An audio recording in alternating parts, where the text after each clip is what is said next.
नमस्कार मोर आउ गोटे भिडियो रे आपण मानक बहुत बहुत स्वागत। तो आशा करुछि आपण माने समस्ते भलर थिबे, मो भी पूरा पूरी भलर अछि। ताले देखि पारुथिबे हमर जुलाई मासर 19 तारिखर ECCE डे अंकुर दिवसर बैठकर विवरणटा मो नेकी आछि। तो विवरणटा पढ़ी सुनेबा आगु मोर आपण मानक रिक्वेस्ट, जदि आपण माने मो चैनल फर्स्ट टाइम आछंती ताले मो चैनल को निहाती सब्सक्राइब कर देबे, बेल आइकन को जाकी देबे, ताले एही परि भाबरे इन्फॉर्मेशन वीडियो सब आपण पाई परिबे। आ यार PDF टी मु मोर टेलीग्राम ग्रुप रे दे देबी, आपण सेठु भी देखि परिबे। तो चलून ताहले आमे स्टार्ट कर दबा। अद्यता 19/7/2025 रिख दिबा 1 घटिका समय रे अंगनवाड़ी केंद्र बड़भुंडू ठारे ECCE डे अंकुर दिवस पालन करा गला। उक्त दिवस रे ग्रामर समस्त किशोरी बालिका 0 रु 6 वर्ष शिशुर माँ बापा अभिभावक, जांच कमिटी रो मेंबर, मातृ कमिटी रो मेंबर, NM दीदी, आशा दीदी, GKS member, SAG member, SMC member, ग्राम मुखिया, सुपरभाइजर, अंगनवाड़ी कर्मी और अंगनवाड़ी सहकर्मी समस्ते उपस्थित रही आलोचना रे अंशग्रहण करथिले। आलोच्य विषय आमर पर्वपर्वाणी, परंपरा एवं हाट बजार। तो एथर आमर जो सब्जेक्ट रही आमर पर्वपर्वाणी, परंपरा एवं हाट बजार, आमे एही टॉपिक को नेकिना शिशु माने किपरि भाबरे एथरु किछि शिक्षा पाई परिबे, आमे से विषय रे आमर जो अभिभावक माने अछंती तांको आमे कहिबा।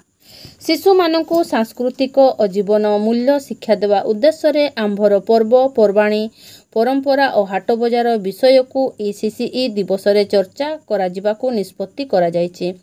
ओडिसा रे विभिन्न प्रकारर पर्व पालित हुए। एही पर्व ओडिसार संस्कृति, धर्म, चाषी जीवन, प्राकृतिक परिवेश और सामुदायिक एकता सह गभीर संपर्क रखे। आम देश रे विभिन्न जातिर धर्मर लोक रुहंती, समस्ते मिलिमिशि एही पर्वपर्वाणी गुड़िक पालन करा जाइथाय। 3 प्रकारर पर्व पर्वाणी गुड़िक हेला राष्ट्रीय, धार्मिक और मौसुमी।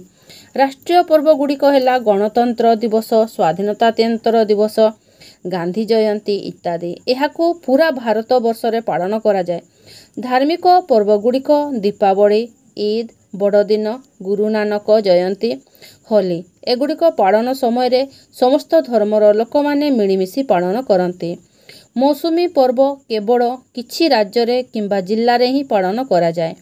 एहा द्वारा लोक माने एकजुट हुअंती आउ सेमाने उत्सव खुशी पाई एकत्रित हुअंते।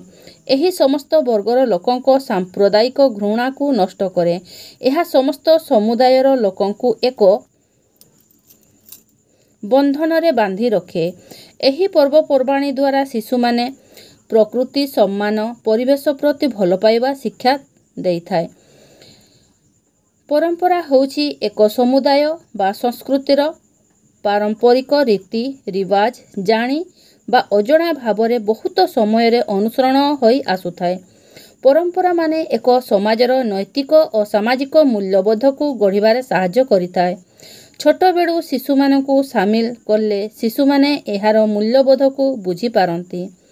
तेणु परिवारर समस्त रीतिनीति, परंपरा, पर्वपर्वाणी रे शिशु को शामिल करिबा।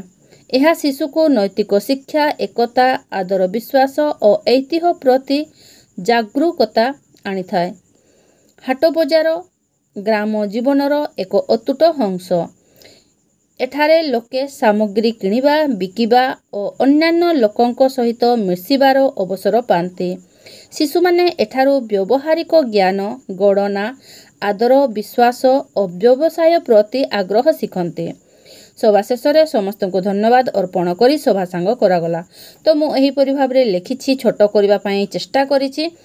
जदि आपण एथि आहुरी किछि ऐड करिबा पई चाहंते किंबा किछि मॉडिफाई करबा पई चाहंते ताले आपण करि परिबे। तो ठीक अछि, ताले रहुछि, देखा हबो मोर नेक्स्ट वीडियो रे।